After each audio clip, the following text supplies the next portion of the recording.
Doctor B Jayaraj, അങ്ങ് നേരത്തെ ഈ CPM-ന് ജമാഅത്തെ ഇസ്ലാമിയുമായി ബന്ധമുണ്ടായിരുന്നുവെന്ന് വാണിമേൽ പറഞ്ഞു വന്നപ്പോൾ ചിരിക്കുന്നുണ്ടായിരുന്നു. നോക്കൂ, ഞാൻ നേരത്തെ പറഞ്ഞ AK ബാലൻ്റെ പ്രതികരണം, ജമാഅത്തെ ഇസ്ലാമിയുടെ വോട്ട് LDF സ്വീകരിച്ചതിന് കാരണം രാഷ്ട്രീയ സാഹചര്യം. മറ്റൊന്ന്, വി അബ്ദുറഹ്മാനും ദലീമയും ഒക്കെ ജമാഅത്തെ ഇസ്ലാമിയുടെ വേദികളിൽ ഈ 2 ആഴ്ച മുമ്പ് പങ്കെടുത്ത കാര്യം. അതെല്ലാം പോട്ടെ, ജമാഅത്തെ ഇസ്ലാമി സംഘടിപ്പിച്ച പരിപാടിയിൽ CPM നേതാവായ ഒരു പഞ്ചായത്ത് പ്രസിഡന്റ്, കാരശ്ശേരി ഗ്രാമപഞ്ചായത്ത് പ്രസിഡന്റ് പങ്കെടുത്തു എന്ന വാർത്ത. ഈ ഗ്രാമപഞ്ചായത്ത് പ്രസിഡന്റൊക്കെ അവിടുത്തെ ജമാഅത്തെ ഇസ്ലാമിയുടെ സംവിധാനവും അത് ആരൊക്കെയാണ് നേതാവും എന്നൊക്കെ കൃത്യമായിട്ട് അറിയാമായിരിക്കുമല്ലോ. ഇതെല്ലാം പോട്ടെ, ഈ നിയമസഭാ തെരഞ്ഞെടുപ്പ് അടുത്ത സാഹചര്യത്തിൽ ജമാഅത്തെ ഇസ്ലാമിയുമായുള്ള ബന്ധം തുടരണമെന്ന് CPM പറഞ്ഞതായും കോഴിക്കോട്ടെ പരിപാടികളുടെ ഭാഗമാകണമെന്ന് നേതാക്കൾക്കും ജനപ്രതിനിധികൾക്കും പാർട്ടി നിർദ്ദേശം നൽകിയതായും കഴിഞ്ഞ ദിവസം ഞങ്ങളൊരു വാർത്ത നൽകിയിരുന്നു. അപ്പോൾ CPM അത്ര നല്ല പിള്ള ചമയേണ്ട കാര്യമില്ല.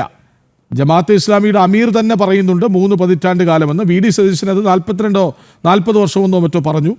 കൃത്യമായി നിങ്ങൾ വാങ്ങിയിട്ടുണ്ട് വോട്ട്, അത് രഹസ്യ ബാന്ധവത്തിലൂടെ ഇപ്പോൾ സതീശൻ പരസ്യമായത് പറയുന്നു എന്നേ ഉള്ളൂ.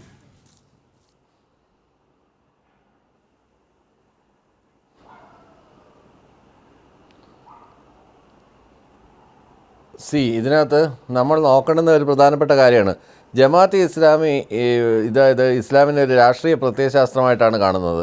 അവരാവശ്യപ്പെടുന്നത് ഇസ്ലാമിക രീതിയുള്ള രാഷ്ട്ര നിർമ്മിതിയാണ്. ഇതിൻ്റെ തുടക്കകാലത്ത് നമ്മൾ എടുത്തു നോക്കിക്കഴിഞ്ഞാൽ ഗവൺമെൻറ് സർവീസിൽ പോലും ഇവർ കയറത്തില്ല. കാരണം എന്ന് വെച്ച് കഴിഞ്ഞാൽ ദൈവികമായിട്ടുള്ള എന്ത് കാര്യത്തിന് വേണമെങ്കിലും അംഗീകരിക്കാം, അമുസ്ലിമായിട്ടുള്ള ഒരു ഭരണത്തിനെ എങ്ങനെ അംഗീകരിക്കും എന്നായിരുന്നു. ഇങ്ങനെ അങ്ങേയറ്റം തീവ്രവാദപരമായിട്ടുള്ള ഭൗതികമായ എല്ലാ സന്ദേശങ്ങളെയും തല്ലിക്കെടുത്തുന്നതായിട്ടുള്ള ചില സാധനങ്ങളാണ് ഇവർ മുന്നോട്ട് വയ്ക്കുന്ന ഒരു പ്രൊപ്പഗൻഡ എന്ന് പറയുന്നത്. അതുകൊണ്ടാണ് ഇതിനെ എതിർക്കപ്പെടണോ ഇത്തരം മതോധിവാദത്തിനെ എതിർക്കണമെന്ന് പറയുന്നത്. അവരുമായിട്ട് ഒരിക്കലും ഒരു ധാരണയൊന്നും ഉണ്ടായിട്ടില്ല, ഒരു ഇലക്ട്രൽ അലയൻസ് ഉണ്ടായിട്ടില്ല, ഒരിക്കലും ഒരു രാഷ്ട്രീയ നേതാവ് വെള്ളപൂശി സംസാരിച്ചിട്ടില്ല.